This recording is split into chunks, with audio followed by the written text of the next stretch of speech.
নমস্কার স্যার, আমরা কালকেই ওয়ার্কশপ করে গেছি। আপনার আমাদের ওয়ার্কশপটি কেমন লেগেছে, আমাদের গ্রুপের উদ্যোগ কেমন লেগেছে যদি একটু বলুন।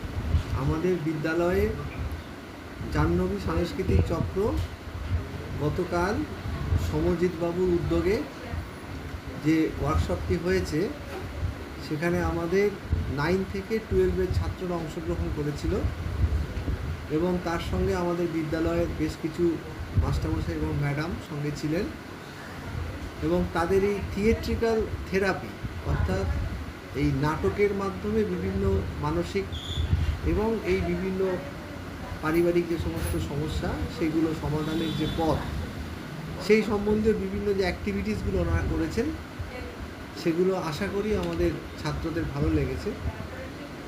সেটা ভালো লাগার একটা মূল ঘটনা হলো আমাদের বেশ কিছু ছাত্র অ্যাক্টিভলি সেখানে পার্টিসিপেটও করেছে, নিজেরাও করেছে, প্লাস এই টিমের বাকি যারা ছিলেন তাদের সঙ্গে অংশগ্রহণ করেছে। সুতরাং আমি আশা করব এই জাহ্নবী সাংস্কৃতিক চক্রের এই উদ্যোগ ভবিষ্যতে আরও চতুর্দিকে ছড়িয়ে পড়বে। স্যার, আপনার কি মনে হয় থিয়েটার বেসিক্যালি একটা মানুষের এনহ্যান্সমেন্টে, ওভারঅল ডেভেলপমেন্টে কাজ করে?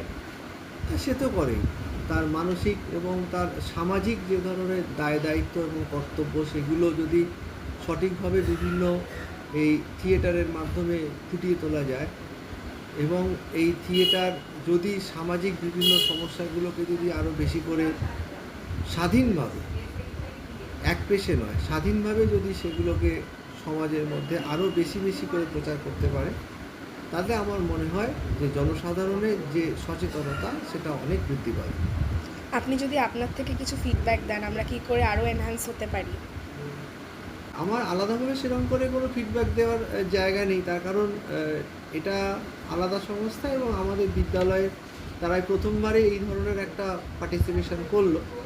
তবুও আমার মনে হয় তাদের টিম থেকে যদি ভবিষ্যতে অন্যান্য স্কুলগুলো, মূলত যে সমস্ত সরকারি স্কুলগুলো রয়েছে সেই সরকারি স্কুলে যদি তারা এই ধরনের প্রোগ্রাম যদি আরও করতে চায় তাহলে আমি তাদেরকে অবশ্যই হেল্প করব এবং তারা যেখানে এই প্রোগ্রামগুলো করবে তার ফিডব্যাক ওনারা নিশ্চয়ই পাবেন।